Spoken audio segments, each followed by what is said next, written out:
No contemporâneo, como não falar de resiliência? E falar de resiliência na perspectiva de conceituá-la na dimensão do tempo que nos atravessa. Por vezes, e de forma extremamente enganosa, nós associamos a resiliência à capacidade de ataque, ou a capacidade de manter-se alerta na condição de afastar o outro, tendo no outro a concepção de um adversário. Digo a vocês que no contemporâneo o conceito de resiliência passa longe dessa ideia arcaica. Resiliência no contemporâneo é a capacidade de sofrer impactos das mais variadas ordens, se tratando de reconstrução, e ter a capacidade de voltar ao seu tamanho original. E quando eu falo em seu tamanho original, de maneira metafórica, eu estou falando do regime de valores, fixos, que vão governando os nossos fazeres para além da superficialidade. Então, resistência está sim associado à resiliência no contemporâneo. A sabedoria não está no ataque, a sabedoria está na resistência. A sabedoria está na maestria em conduzir um regime de produção, seja profissional, seja nas relações socioemocionais, de tal forma que mesmo sofrendo com os espartilhos da naturalização da violência, da naturalização da desqualificação de outrem, nós continuamos a nossa jornada elencados por valores que dão conta de qualquer tipo de arranhão que desagregue e que comprometa o que eu vou chamar de projeto de vida. Neste sentido, então, há que se pensar novamente no esclarecido. E pensando no esclarecido, ou na capacidade de esclarecer, é importante que a gente também entenda e pense que diante do contemporâneo e de tudo aquilo que ele vem trazendo, como políticas públicas, como gestão das organizações, como possibilidade de repensar as estruturas sociais que antes eram constituídas em blocos e que agora se desenham de maneira líquida num processo de reconstrução. Qual é o novo normal que as pessoas esperam? Nós temos ouvido por aí, de forma extremamente latente, a ideia de um tempo pandêmico que sucumbe e de um novo normal que nasce. Preciso, nesse momento, trazendo o esclarecido, desmanchar essa ideia. Não existe novo normal. Existe uma reconstrução emergencial da estrutura social que em blocos sucumbiu, que em blocos foi ao náufrago e que agora nos convida a um processo de reorganização. Porque se eu assumir a condição de novo normal, eu entendo que, diante da pandemia, ou diante do processo pandêmico que, lembremos, não acabou, é preciso que se lembre que não acabou, quando eu uso a expressão novo normal, eu dou conta de assumir que há um conceito de normalidade.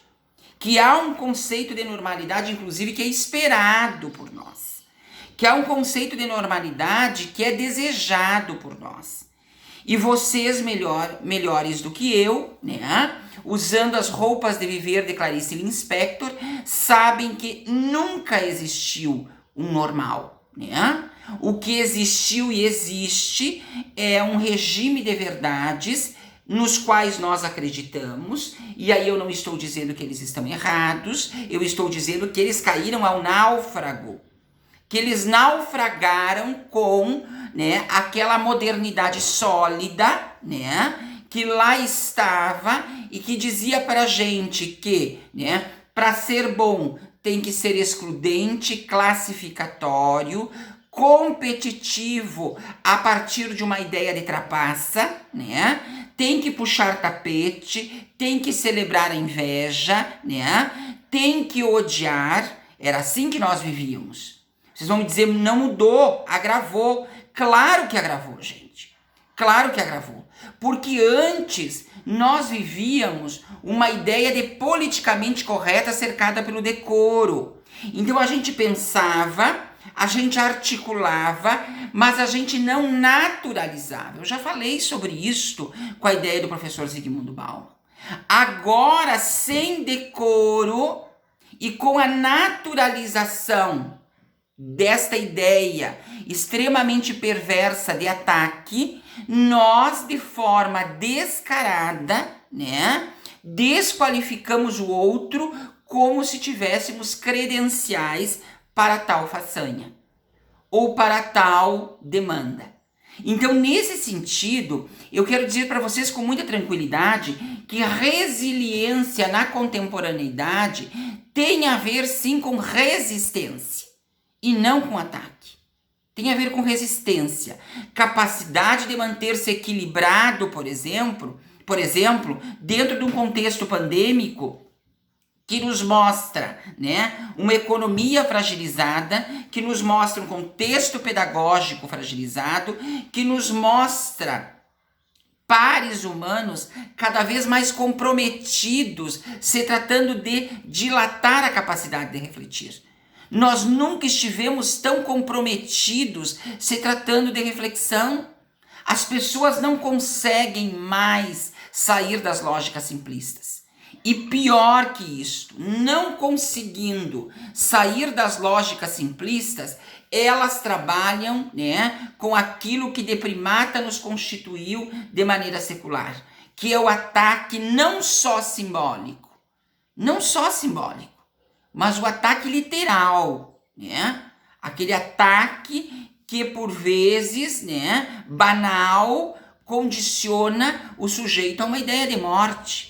Aliás, né, nunca nós vivemos tão perto dos conceitos de vida e de morte, que é típico da pós-modernidade. Nunca a gente viveu lado a lado com a morte. A gente sempre discutiu na modernidade sólida uma ideia de morte como algo que virá, ou como algo que tem critérios para acontecer, né?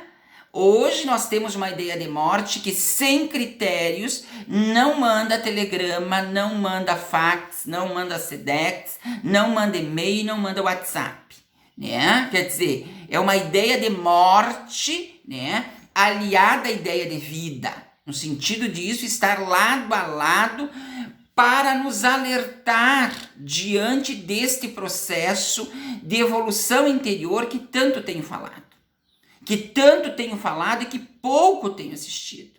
Porque eu continuo assistindo, né, aqueles movimentos já preconizados, extremamente, né, imaturos, primatas, ancestrais, que não nos dão giro de ganho, se tratando de cooperação, se tratando de partilha de conhecimentos. Nós vemos cada vez mais, né, políticas públicas de governabilidade criadas a partir de ideários que não são institucionais, são pessoais, né?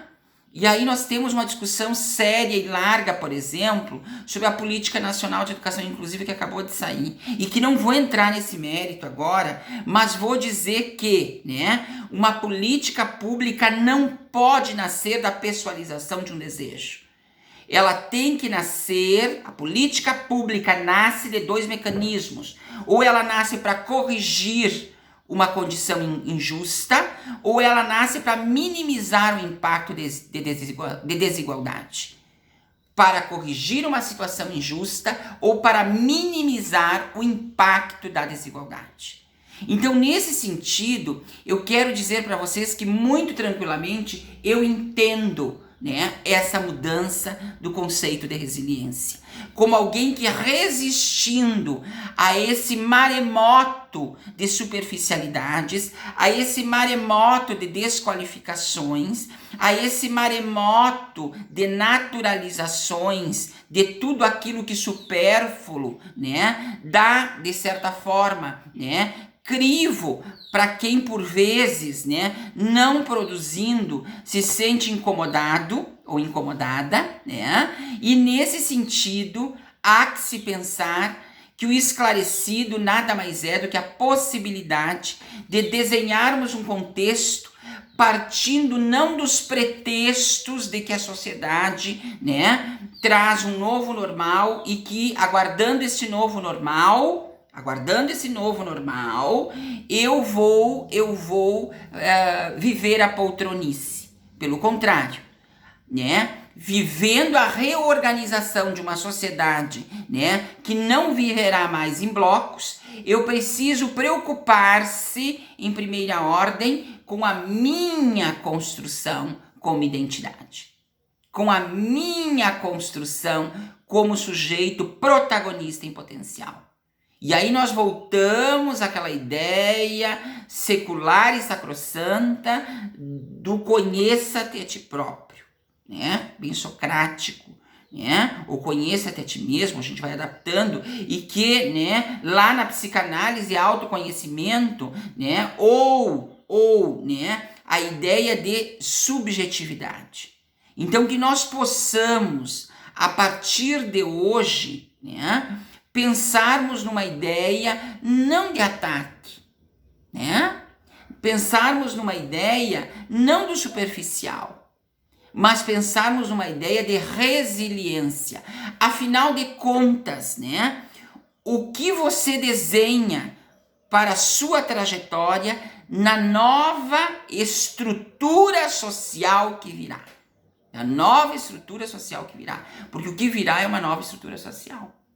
Então, nesse sentido, fica o meu recado. Não existe novo normal. Existe uma nova reorganização social. Existe uma nova, né, métrica a partir da desqualificação daqueles blocos estruturais que nos faziam, né, em regimes fixos, que por vezes, né, não eram de igualdade de oportunidades, uma possibilidade de reinvenção. Mas nós não nos reinventamos do nada. Para reinventar-se é preciso conhecimento. Sociedades contemporâneas nascem da sociologia do conhecimento. Um abraço grande, até a próxima e fiquem bem.